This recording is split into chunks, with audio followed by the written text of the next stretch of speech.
எல்லாருக்கும் வணக்கம். ஸ்ரீ விநாயகா ஆட்டோஸ்லேருந்து பேசுகிறேன். இங்கே இப்போ நார்மலாக நம்ம ஜென்ரல் சர்வீஸ் பண்ணோம்னா 2 வீலு, கார்பெட்டர், ஏர் ஃபில்ட்ரு, வாட்டர் சர்வீஸ் எல்லாம் பண்ணி இன்ஜினியர் மற்ற கையில் கொடுப்போம். நம்ம பட்ஜெட் தந்து குறைஞ்சு தான் நம்ம வேலை பார்க்குறோம். சர்வீஸ்க்கு எவ்வளோ நான் சார்ஜ் பண்ணுவீங்க? ஜென்ரல் சர்வீஸ்னால் ஓனர் லேபர் பொறுத்து தான் போடுவோம். 500 ஓ, ஸ்டார்டிங் 500 ரூபா. 500 தான். என்னென்ன இந்த ஜென்ரல் சர்வீஸில் ஒரு வண்டியில் என்னென்னலாம் மாற்றுவீங்க? அதில் வேலை பொறுத்து என்ன செய்வோம். ஓகே, என்னென்ன பண்ணுவீங்க?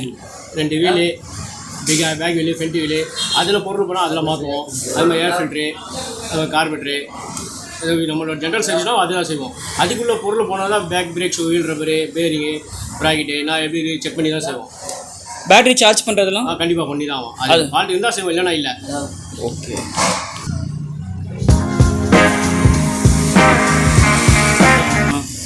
இது ஃபேஷன் ஹீரோண்டா ஃபேஷன் இன்ஜின். இந்த கியர் செட்டிங், இந்த கேப்பில் கனெக்டர் ஆடவும், இந்த கேப்பில் 4 ஹெட்டு, அது இந்த சைடு மேக்னெட், டேமிங் வீல்லாம் வரும், ஸ்ப்ரைட்லாம் சுத்தம்.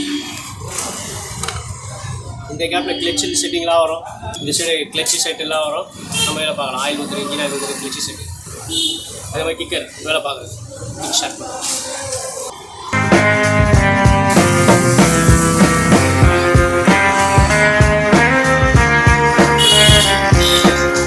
மார்னிங் எத்தனை மணி ஓப்பன் பண்ணுவீங்க?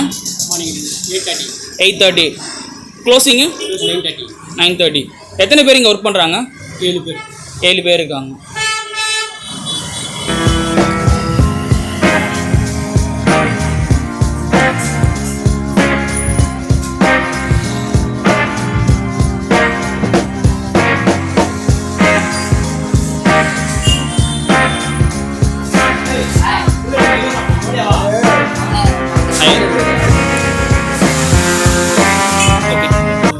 இப்போ இதுக்கு நம்ம வீலை கேட்டாக்கா பேரிங் செக்அப் பண்ணுவோம். பேரிங் ஓகேண்ணா. நெக்ஸ்ட் பிரேக் லைனிங் செக் பண்ணுவோம். பிரேக் லைனிங்கா? Brake lining. ஓகே. அடுத்து திரும்பினாக்கா இந்த வீல் ரப்பர் எப்படி செக் பண்ணுவோம். Wheel rubber. ஓகே, சொல்லுங்கள். இதான் மெயின் ஏர் ஃபில்ட்ரு, கார்பெட்டரோட ஏர் ஃபில்டர். ஓகேண்ணா. ஆமாம், எப்படி இருக்குன்னு செக் பண்ணுவோம். ஓப்பன் பண்ணி செக் பண்ணுவீங்க? ஆமாம். ஓகே, இதுவாங்க. அதுக்கு அடுத்தது ப்ளக்கு. எதுனா? Spark plug. ஓகே, இதுவும் செக் பண்ணுவோம். பிளாக் ஸ்மோக்கிங் எப்படி ஆகுது, ஏதாவது மைலேஜ் வருது, அதெல்லாம் செக் பண்ணுவோம். மைலேஜ்லாம் அதெல்லாம் டியூன் பண்ணுவீங்களா? மைலேஜ் டியூனிங்லாம் எங்கே பார்ப்பீங்க? இது கார்பெட்டரில். ஓ, கார்பெட்டருக்குள்ளே தான். ஆமாம், கார்பெட்டர்லாம் வேலை. ஓ, அதில் வந்து மைலேஜ் நம்ம இன்க்ரீஸ் பண்ணலாம். ஆமாம், இன்க்ரீஸ் பண்ணலாம். அது எப்படி நீங்கள் இன்க்ரீஸ் பண்ணுறீங்க? அதுக்கு அட்ஜஸ்ட்மெண்ட் இருக்குது. அட்ஜஸ்ட்மெண்ட் இருக்குது, கண்டிப்பாக இருக்குது. ஓகே, செய்வோம். சொல்லுங்கண்ணா. ரெண்டாவது முன்னாடி வீல் பார்க்கணுன்னாக்கா ஃப்ரண்ட் டிஸ்க்கு ஆயில் இருக்கா இல்லையான்னு செக் பண்ணுவோம். அது என்ன கண்டிஷன் இருக்குது பார்த்து இங்கே வேலை பார்க்கலாம். அதே மாதிரி பிரேக் லைனிங் வரும். பிரேக் ஆயிலோட லெவல் வந்து நம்ம இந்த இடத்துல செக் பண்ணிக்கலாம். ஆமாம், லெவல் இங்கே செக் பண்ணலாம். Okay okay okay. Disc wheel ஃப்ரீயாக இருந்துச்சுன்னா ஒன்றும் பிரச்சனை இல்லை. அதில் ஃபால்ட் என்ன இருந்துச்சுனாக்கா கைக்கு தான் வேலை பார்ப்போம். இப்போ ஃப்ரீயாக தான் இருக்குது. ஆமாம், வீல் எந்த பிரச்சனையும் இல்லை. எந்த பிரச்சனையும் இல்லை. ஆனால் பேரிங் போயிருக்கு, பேரிங் மாற்றுவோம். பேரிங் மட்டும் சேஞ்ச் பண்ணிவிடுவீங்க? ஆமாம், சேஞ்ச் பண்ணுவோம். ஃபால்ட்டு ரெண்டாக தான் மாற்றுவோம், இல்லைன்னா இல்லை. நல்லா தானே பிரச்சனை இல்லை. Okay okay. ஓகேவா? இதுதான் ஹெட்டு. ஓகேண்ணா. பாதி செட்டு வரும். 1 லட்சம் இது வரைக்கும் பார்த்தீங்கன்னா அதுக்கு இல்லை சிலிண்டர். இது பேர் வந்து சிலிண்டர். ஆனால் நம்ம எல்லாமே வந்து ஹெட்டு தான் சொல்லுவோம். ஹெட்டுன்னு சொல்லுவோம். ஆமாம், ஆனால் மெயினான பொருள் வந்து பேர் வந்து சிலிண்டர். ஓகே. ஆமாம், அதுக்கடுத்தது நீங்கள் இந்த கிக் ஷார்ட் பண்ணுற இடத்துல தான் கிளச் மெயின் இருக்கும். வேலை செய்கிறது, கிளச் பிளேட்டு, ஆயில், பிக்கப்பு எல்லாம் செக் பண்ணால் நீங்கள் தான் செக் பண்ணுவாங்க. Okay okay. இது கார்பரேட்டர். ஆமாம், இது carburettor. Okay okay. Petrol supply, எரிவு ஆகி பொருள் மாதிரி. ஆமாம் ஆமாம். ஓகே, சொல்லுங்கள். பார்க்கணுன்னா இதான் கிளச்சு. ஓ, கிளச்சுக்குள்ளே இப்படி தான் இருக்கும். ஆமாம், இது பெல்லு. Okay, bell. அந்த கார் பிளேட்லாம் இதுதான். Okay okay. ஆமாம், இதுதான் கிளச்சு. இதோட அதை சப்போர்ட் பண்ணுறது கிளச் ஹவுசிங். ஓகே, இது கிளச் ஹவுசிங். ஆமாம், ஹவுசிங். அந்த கிளச்சுக்கு சப்போர்ட் பண்ணுறதுக்கு பிக்கப்பு, மூவிங்லாம். Okay okay. அது ஓகேண்ணா ஓகே. இது எந்த வண்டியோட கிளச்சுனா? ஹீரோண்டா. ஸோ கிளச்சுனா இப்படி தான் இருக்கும். எத்தனை பேர் பார்த்துருப்போன்னு தெரில. சரி, இதான் கிளச்சு. இப்போ கிளச் பிளேட் தான் இதான் சொல்லுவாங்க. Clutch plate. காருக்கெல்லாம் பெருசாக வரும், பைக்கு கொஞ்சம் சின்னதாக. இதுதான் நார்மல்.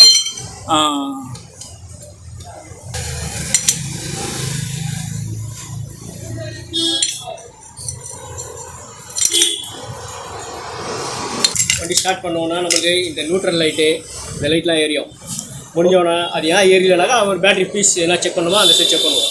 எது வீக்காக இருக்கோ எது போயிருக்கோ அதை செக் பண்ணுவீங்க. ஆமாம். ஓகே.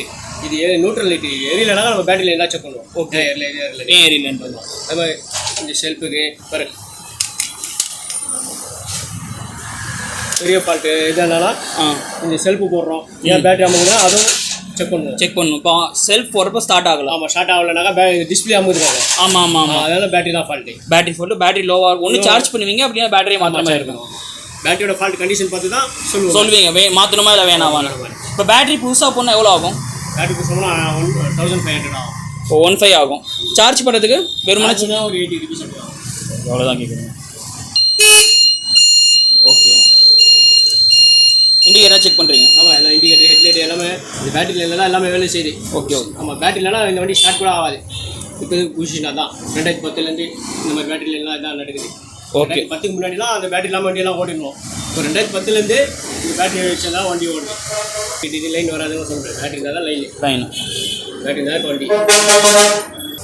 பேட்டரியோட அதுக்கு அடுத்தது இந்த லைன்லாம் வர செல்ஃபரியில் ஃபால்ட் இருக்காது எல்லாம் செக் பண்ணுறதுக்கு தான் வச்சுருக்கோம். தெரியல.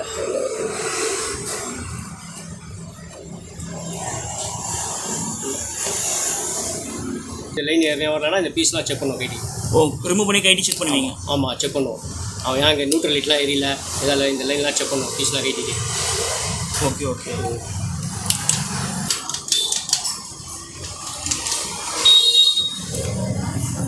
கியர் ரொட்டேட்டாக தான் பார்க்குறீங்களா? கியர் ஓடு தான். ஓ, இல்லைனா திருப்பி கழட்டி மாட்டலாம். ஓகே. இப்போ நம்ம போடுற கியர்லாம் எப்படி தான் விழுது? செலக்ட் பண்ணோம். எது செலக்ட் பண்ணோம்? செலக்டரு. ஓகே. Input output. இது செலக்ட் பண்ணும்போது கியர் செலக்ட் ஆகும். கியர் அடுத்தடுத்துமா? மோஸ்ட்டாக கியரில் பிரச்சனை வருது எதனால் வரும்? ஸ்லிப் ஆச்சுனாக்கா இந்த கியர் பல்லு அடி வந்ததுன்னா இந்த ஸ்லிப் ஆகும். இப்போ இந்த ஒரு கியர் மட்டும் மாற்ற முடியுமா? இல்லை மொத்தமாக மாற்றுவீங்களா? தனியாகவும் மாற்றலாம். Fourth gear, third gear, first gear, second gear. இல்லை எது ஃபர்ஸ்ட்? இல்லை ஃபர்ஸ்ட் செகண்ட் தேர்ட் எதாவது இருக்கா? கீழே பெரிய கியர் வந்து ஃபர்ஸ்ட் கியர். ஓகே, கீழே இருக்குது. அடுத்து first second third fourth select பண்ணும்போது மாறும். இந்த வண்டியில் ஃப்ரண்ட் மட்கார்டு மாற்றோம்னாக்கா 4 o'clock கேட்டால் தான் வேலை நடக்கும். ஓகே. ஃப்ரண்ட் வீல் கேட்டுவாங்க, அந்த ஷாக் சர்க்கிள் எப்படி செக் பண்ணுவாங்க. இது என்ன பிரச்சனைக்காக வந்திருக்கு? என்ன ப்ராப்ளம்? இல்லை, மட்கார்டு மட்டும் மாற்றணும். ஆமாம். ஆனால் இது ஃபுல்லாகவே நீங்கள் கைட்டினா மாற்றி உள்ள என்ன ஃபால்ட்டுன்னு பார்ப்பீங்க? ஆமாம், மட்கார்டு ஃபோர்க் எப்படி இருக்குது, அதுக்கு ஷாக் சர்க்கிள் எப்படி இருக்குது, இதில் அதெல்லாம் செக் பண்ணுவாங்க. ஓகே. பின்னாடி இதில் ஏதாவது ப்ராப்ளம் இருக்காண்ணா? இதெல்லாம் எதுவும் இல்லையா? பின்னாடி அதே மாதிரி தான் இருக்கும். ஓ, அது ஓப்பன் ஆகி இது ஓப்பன் இல்லை, அந்த மாதிரி தான். ஓகே.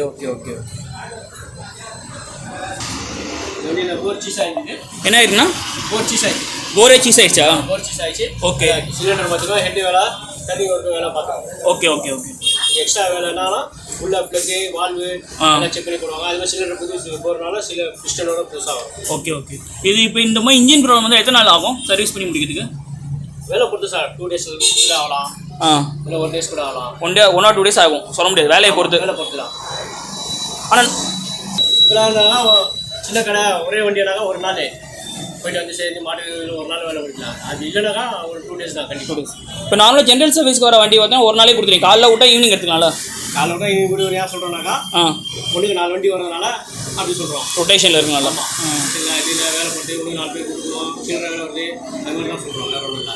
ஏன்னா 2 மணி நேரம் 3 மணி நேரம் அவ்வளோதான். சரி, ஜென்ரல் சர்வீஸ் 2 to 3 hours தான் ஆகுமா?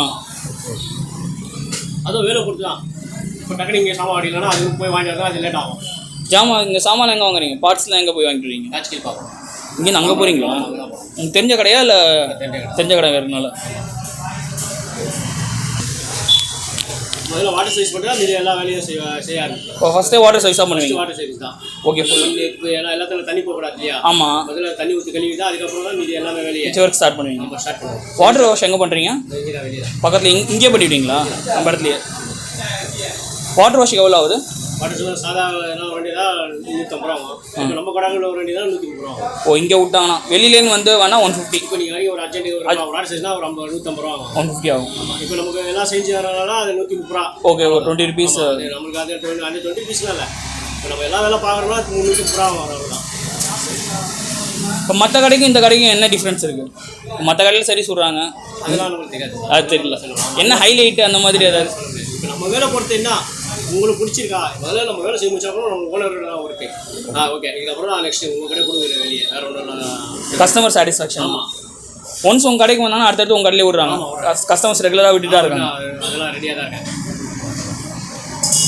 ஆனால் இப்போ ஒரு சில மெக்கானிக் பார்த்தீங்கன்னா இந்த பார்ட்ஸ்லாம் வந்து மாற்றிடுவாங்க. ஒரு சில பேர் பயப்படுவாங்க. அதனால தான் வந்து நார்மலாக பக்கத்தில் இருக்க மெக்கானிக் விடாமல் கம்பெனியில் போய் வந்து சர்வீஸ் பண்ணுவாங்க. ஏன்னா அங்கே போனால் எதுவும் ப்ராப்ளம் இருக்காதுன்ற மாதிரி மக்கள் ஒரு சில பேர் ஒரு பிம்பம் கிரியேட் ஆயிருக்கு. அந்த மாதிரி ஒரு விஷயம் வந்து வெளியில் இருக்குன்றது உங்களுக்கு தெரியுமா, இல்லை இங்கே அந்த மாதிரி நடக்குமா? ஒரு காலத்தில் வந்து கம்பெனிலாம் வந்து விடுறதுக்கு போனாங்கன்னா ஆனால் கம்பெனி என்ன செய்கிறாங்கன்னு தெரியாது.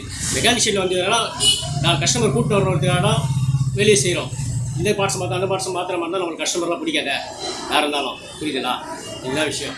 அடுத்து அவங்களும் வர மாட்டாங்க. ஆமாம், எப்படி அவன் ரெக்கமெண்ட் பண்ணுவான். ஆமாம், ஒன்ஸ் அப்படியே ஒருத்தருக்கு பிடிச்சதான் அவன் என் ஃப்ரெண்டு இருக்காடா இங்கேருந்து விடுறதுக்கு தான் மெக்கானிக் ஷெட்டு ஒன்று அவன் 4 பேர் கூட்டு வரது நம்மளுக்கு சந்தோஷம். அந்த மாதிரி வர்றதுக்கு தான் நம்ம மெக்கானிக் ஷெட்டு 4 வேலைக்காரங்க வச்சு வேலை வாங்குறோம். இதுதான் விஷயம். ஓகேண்ணா, சூப்பர். பார்ட்ஸ் திருட்டு போகிறதுக்கு அது திருட்டு போனாக்கா நம்ம வேலை செய்ய அர்த்தமே இல்லை. ஆமாம். இப்போ எங்கன்னா போய் ப்ராப்ளம் வச்சு அவன் எமர்ஜென்சி ஒன்று செய்யலாம்னா அவன் உண்மையை சொல்கிறாங்கனாக்கா இப்போ செஞ்சவனுக்கு தம்ம வேலை ஒன்றுமே இல்லையே. ஃபோன் பண்ணி இப்போ தான் இப்போ எல்லாம் ஃபோனு வீடியோ கால் பண்ணி அனுப்பிச்சிடுறாங்க. அந்த காலத்தில் இல்லை. இப்போ நடக்கிறது என்ன விஷயமோ அதெல்லாம் பேச முடியும். எதாக இருந்தாலும் பார்ட்ஸ் திருட்டு போகிறது அது இல்லை. இப்போ என்ன நடக்குது இதெல்லாம் வேலை நீ செஞ்ச அதுதான் காட்டணும். வாங்கி கொடுத்தா கூட அதுதான் இருந்தாங்க உங்கள் பொருள் முடிஞ்சிச்சு இந்த பொருள் வாங்கி முடியும் அவ்வளோதான். என்ன அந்த காலத்தில் நடந்த விஷயம்லாம் சொல்ல முடியாது. இப்போ நடக்கிறது தான் நம்ம பேச முடியும். அந்த காலத்தில் மொபைல் இல்லை அது இல்லை வேலை செஞ்சாங்கன்னா. இப்போ என்ன எல்லாம் வீடியோ கால் தான். எவ்வளோனாலும் அழகாக இப்போ கேமரா வச்சுருக்காங்க ஃபோன் வீடியோ காட்டுறாங்க. எங்கே போனாலும் நடக்கிறது தான் விஷயம் தான். ரீசெண்டாக என்ன நடக்குமோ அதான் நடக்கும். ஆனால் இப்போ ஒரு சில கடையெல்லாம் பார்த்தா சும்மா சாதாரணமாக தான் கேட்குறேன்.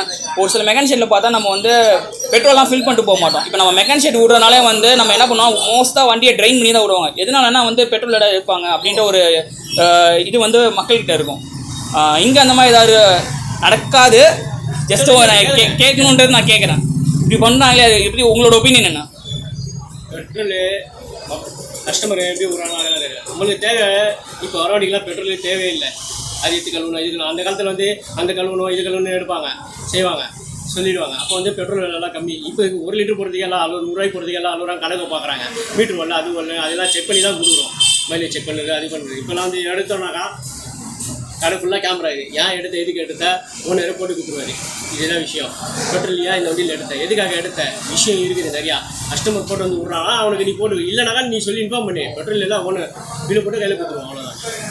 சூப்பர். வேறு ஒன்றும் சொல்ல முடியாது. இப்போ எடுக்கிறோம் தான் எதுக்கு எடுக்கிறோம் அது வேலை ஈஸிக்கு தான் இருப்பாங்க. ஆமாம். இப்போ வர வண்டியெல்லாம் எதுவுமே இல்லை. இப்போ நைட்டு கழுவு போடுறோம். நம்மளோட ஒர்க் இவ்வளோ தான். ஜென்ரல் சர்வீஸ் தான் ஃபுல் சர்வீஸ் தான் நம்ம வேலை பார்க்குறோம். இதெல்லாம் கண்டிப்பாக வாங்க. ஓகே, நன்றி, வணக்கம். சர்வீஸ் பண்ணதுக்கப்புறம் பைக் எப்படி இருக்குன்னு நீங்களே பாருங்கள். சூப்பராக சர்வீஸ் பண்ணி கொடுத்துருக்காங்க. நம்ம வீட்டு பக்கத்துலேயே சீப் அண்ட் பெஸ்ட்டாக பண்ணால் இந்த கடையில் நீங்கள் போய் பண்ணலாம். இந்த கடை எக்ஸாக்டாக எங்கே இருக்குன்னா நம்ம ராஜகீழ்பாக்கம், அதாவது மகாலட்சுமி நகர் பஸ் ஸ்டாப் முன்னாடி ஸ்டாப்பு. அங்கேருந்து ஒரு 3 கிலோமீட்டர்ஸ் உள்ள kozhlipannai பஸ் ஸ்டாப் பக்கத்தில் இது இருக்கும். தேங்க்ஸ் ஃபார் வாட்சிங் this video. Have a great day.